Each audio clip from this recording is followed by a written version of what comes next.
Welcome to Study Smart Academy. Today in this video, we will learn Class 8th English, Tulip Series Chapter 2, Life. तो बच्चों, आज हम अपनी किताब के इस बेहतरीन और खूबसूरत चैप्टर का आगाज करते हैं। एक बहुत ही एंगेजिंग क्लास होने वाली है आज की। मैं इंग्लिश लाइंस पढ़ूंगा और हम मिलकर इनके गहरे मतलब समझेंगे। बिल्कुल, ये चैप्टर वाकई बहुत दिलचस्प है। तो शुरू करते हैं। The dialogue is based on a dramatic poem in Dogri by Ramnath Shastri and translated into English by Shivnath. इसका मतलब है बच्चों कि ये मुकालमा डोगरी ज़बान की एक ड्रामाई नज़म पर मबनी है जिसे रामनाथ शास्त्री ने लिखा है और शिवनाथ ने इसका अंग्रेजी में तर्जुमा किया है। The passing wind asks the question, what is life of various things in the universe, like the stars, the moon, the cloud, the ocean, the earth and a little girl. यानी गुजरती हुई हवा कायनात की मुख्तलिफ चीज़ों जैसे सितारों, चांद, बादल, समंदर, जमीन और एक छोटी बच्ची से ये सवाल पूछती है कि जिंदगी क्या है। Each of them comes out with their definition of life. उनमें से हर एक जिंदगी की अपनी अपनी तारीफ बयान करता है। Now read the text below and find their answers. तो चलिए अब नीचे दी गई तहरीर को पढ़ते हैं और उनके जवाबात तलाश करते हैं। अच्छा बच्चों, तो कहानी शुरू होती है एक सवाल से। The passing wind, what is life? इसका मतलब है गुजरती हुई हवा पूछती है जिंदगी क्या है। बच्चा लोग, ये एक बहुत ही गहरा सवाल है जिससे इस चैप्टर का आगाज होता है। अब सितारे इस सवाल का जवाब देते हैं। The stars to shine with one's own brightness is life. सितारे कहते हैं अपनी ही चमक से चमकना जिंदगी है। When there is no moon, it seems to us as if we were released from captivity. जब चांद नहीं होता तो हमें ऐसा लगता है जैसे हम कैद से आजाद हो गए हों। बच्चों, यहाँ एक बहुत अहम लफ्ज आया है, कैप्टिविटी। हमारी ग्लॉसरी के मुताबिक इसका मतलब है the state of being imprisoned, यानी कैद या गुलामी की हालत। सितारे चांद की रोशनी में खुद को कैद महसूस करते हैं। अब आगे बढ़ते हैं। We brighten up and every star feels that it is there. हम चमक उठते हैं और हर सितारा ये महसूस करता है कि उसका अपना वजूद है। It has some power. It has millions of companions. उसके पास कुछ ताकत है और उसके लाखों साथी हैं। In fact, we feel that we have a large family of our own. दर हकीकत हम महसूस करते हैं कि हमारा अपना एक बड़ा खानदान है। Life of dependence is no life. देखिए कितनी बड़ी बात है। दूसरों पर इन्हिसार करने वाली या मोहताजी की जिंदगी कोई जिंदगी नहीं है। Thus, having our own light is life for us. इस तरह अपनी खुद की रोशनी का होना ही हमारे लिए जिंदगी है। Then the passing wind goes to the moon. फिर गुजरती हुई हवा चांद के पास जाती है। The wind, what does life mean to you? हवा पूछती है, तुम्हारे नजदीक जिंदगी का क्या मतलब है? The moon, you see these dark spots on me. चांद जवाब देता है, क्या तुम मुझ पर ये स्याह धब्बे देख रही हो? I'm sick, a lifeless entity. मैं बीमार हूँ, एक बेजान वजूद हूँ। This borrowed light is the cause of these spots. ये उधार ली हुई रोशनी ही इन धब्बों की वजह है। It is like a shroud enveloping my dead body. बच्चों जरा सोचें, चांद कितना उदास है। वो कहता है कि ये बिल्कुल एक कफन की तरह है जिसने मेरे मुर्दा जिस्म को लपेटा हुआ है। बच्चों, श्राउड का मतलब है कफन, यानी एक लंबा कपड़ा जो मुर्दा जिस्म को दफनाने से पहले लपेटने के काम आता है। My light looks like the laughter of a widow. मेरी रोशनी एक बेवा की हंसी की तरह लगती है जिसमें कोई खुशी नहीं होती। I'm the child of the ocean and this is my lot. मैं समंदर का बच्चा हूँ और यही मेरी किस्मत है। Then the wind moves to the ocean with the same question. फिर हवा इसी सवाल के साथ समंदर की तरफ बढ़ती है। The wind, what is the meaning of life for you? हवा समंदर से पूछती है, तुम्हारे लिए जिंदगी का क्या मतलब है? The ocean, with a serious look at the wind, to realize one's limits and maintain one's dignity. समंदर हवा की तरफ संजीदगी से देखते हुए कहता है, अपनी हुदूद को पहचानना और अपने वक़ार को बरकरार रखना। To contain all bitter experiences, taking them as pearls and rubies. तमाम तल्ख तजुर्बात को अपने अंदर समेट लेना, उन्हें मोतियों और हीरों की तरह कबूल करना। यानी समंदर हमें सिखा रहा है कि जिंदगी की मुश्किलों को हीरे मोतियों की तरह कीमती समझकर कबूल करना चाहिए। This is my idea of life. यही मेरे नज़दीक जिंदगी का तसव्वुर है। समंदर अपनी बात जारी रखते हुए कहता है, These salty waters of mine produce pearls and create clouds full of rain.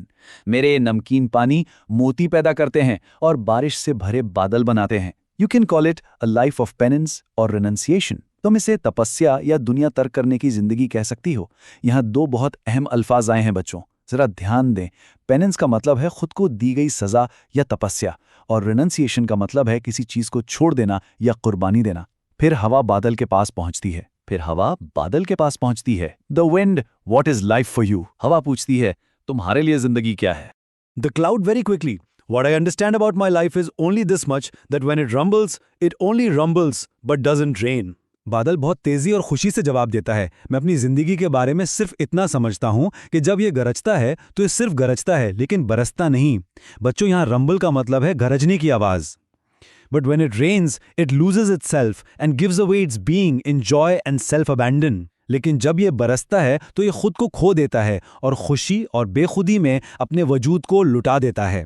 But it must know where to rain, the right place and the right time in response to the call of the parched soil. लेकिन उससे ये मालूम होना चाहिए कि कहाँ बरसना है, सूखी और प्यासी मिट्टी की पुकार के जवाब में सही जगह और सही वक्त पर। याद रखें बच्चों, पार्ट्स का मतलब है बहुत प्यासा या सूखा हुआ। For me, the real life is to rain on hills which are in dire need of drops of water. मेरे लिए असल जिंदगी उन पहाड़ों पर बरसना है जिन्हें पानी के कतरों की शदीद जरूरत है। Now the wind quietly descends to the earth. अब हवा खामोशी से जमीन पर उतरती है। The wind पूछती है, मुझे बताओ जिंदगी क्या है? The earth, why are you getting into these matters? जमीन कहती है, तुम इन मामलात में क्यों पड़ रही हो? They will make you mad. ये बातें तुम्हें पागल कर देंगी। जरा सुने, जमीन कितनी खूबसूरती से आगे समझाती है। But since you've asked, listen. For me, life is love. लेकिन चूंकि तुमने पूछा है तो सुनो, मेरे नजदीक जिंदगी मोहब्बत है। The flow of affection which these numerous lives are drinking, these sprouts springing from me have to grow and give flowers and fruits. मोहब्बत का वो बहाव जिससे ये बेशुमार जिंदगियां पी रही हैं, मुझसे फूटने वाली इन कोंपलों को बढ़ना है और फूल और फल देने हैं। Whatever water I get from the clouds, rivers and streams, I store it inside me in pure trust and distribute it among the thirsty. मुझे बादलों, दरियाओं और नदियों से जो भी पानी मिलता है, मैं इसे सच्चे यकीन के साथ अपने अंदर जमा कर लेती हूँ और इसे प्यासों के दरमियान बांट देती हूँ। Thus, for me, this taking and giving is true life. इस तरह मेरे लिए ये लेना और देना ही सच्ची जिंदगी है। To me, the sentiment of mamta is a boon. मेरे लिए ममता का जज्बा एक बहुत बड़ी नेमत है। बच्चों, ग्लॉसरी के मुताबिक ममता यानी माँ की मोहब्बत को कहते हैं और बून का मतलब है कोई नेमत या रहमत जो जिंदगी को बेहतर बनाए।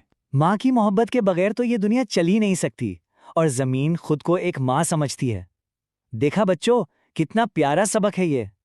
By now, the wind is exhausted and somewhat confused too. अब तक हवा थक चुकी है और कुछ उलझन का शिकार भी है। कभी कभी लंबी क्लास के बाद आपको भी तो ऐसा ही महसूस होता होगा ना बच्चों? बिल्कुल, चलिए आगे देखते हैं। She comprehends something, meditating on what she understood and trying to forget what she didn't. वो कुछ कुछ समझ रही है, जो उसे समझ आया उस पर गहराई से गौर कर रही है और जो समझ नहीं आया उसे भूलने की कोशिश कर रही है। बच्चों, कॉम्प्रिहेंड का मतलब है समझना और मेडिटेट का मतलब है गहराई से सोचना या गौर करना। When her eyes fall on a little girl who appears quite pretty and innocent. तब उसकी नजर एक छोटी बच्ची पर पड़ती है जो बहुत प्यारी और मासूम दिखाई देती है। The little girl is lighting new lamps with the one that is alight in her hand. वो छोटी बच्ची अपने हाथ में जलते हुए एक चिराग से नए चिराग जला रही है। हवा हैरत और तजस्सुस से पूछती है, The wind, who are you, my dear? तुम कौन हो मेरी प्यारी बच्ची? The little girl, I'm the life of this creation. छोटी बच्ची बहुत प्यारे अंदाज में जवाब देती है, मैं इस कायनात की जिंदगी हूँ। The wind, what are you doing? हवा पूछती है, तुम क्या कर रही हो? The little girl, I'm only lighting these new lamps with the lamp that is alight. छोटी बच्ची कहती है, मैं सिर्फ इस जलते हुए चिराग से इन नए चिरागों को रोशन कर रही हूँ। The wind, and these behind? हवा पूछती है, और ये जो पीछे हैं? You have left some lamps unlighted? तुमने कुछ चिरागों को बगैर जलाई छोड़ दिया है। The little girl, Those lamps have no oil in them. छोटी बच्ची कहती है, उन चिरागों में तेल नहीं है, There is no point in lighting them now. उन्हें अब जलाने का कोई फायदा नहीं है। Those who are yearning to awake, those who are waiting to be lighted, I am lighting only those. वो जो जागने के लिए बेताब हैं, वो जो रोशन होने का इंतजार कर रहे हैं, मैं सिर्फ उन्हीं को रोशन कर रही हूँ। बच्चों याद रखें, यर्न का मतलब है किसी चीज की शदीद ख्वाहिश रखना। I love this play of life. मुझे जिंदगी का ये खेल बहुत पसंद है। Hearing this, the wind smiles as this play greatly impressed her. ये सुनकर हवा मुस्कुराती है क्योंकि इस खेल ने उससे बहुत मुतासिर किया है। She is so much delighted that she forgets herself and joins the little girl in this play. वो इतनी खुश होती है कि खुद को भूल जाती है और छोटी बच्ची के साथ इस खेल में शामिल हो जाती है। छोटी बच्ची की इस बेलौस खिदमत ने हवा को जिंदगी का असल मकसद समझा दिया।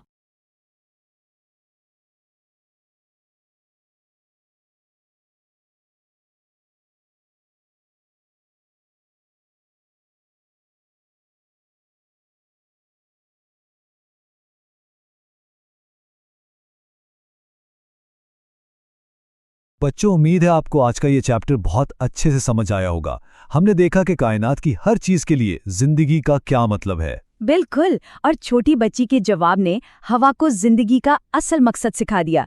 अब सवाल ये है बच्चों कि आप अपनी जिंदगी में कौन सा किरदार अदा करना चाहेंगे? क्या आप चांद की तरह उदास रहना चाहते हैं या इस छोटी बच्ची की तरह दूसरों की जिंदगियों को रोशन करना चाहते हैं? सोचिएगा जरूर, ये एक बहुत अहम फैसला है। Don't forget to like and share for more updates, subscribe this channel.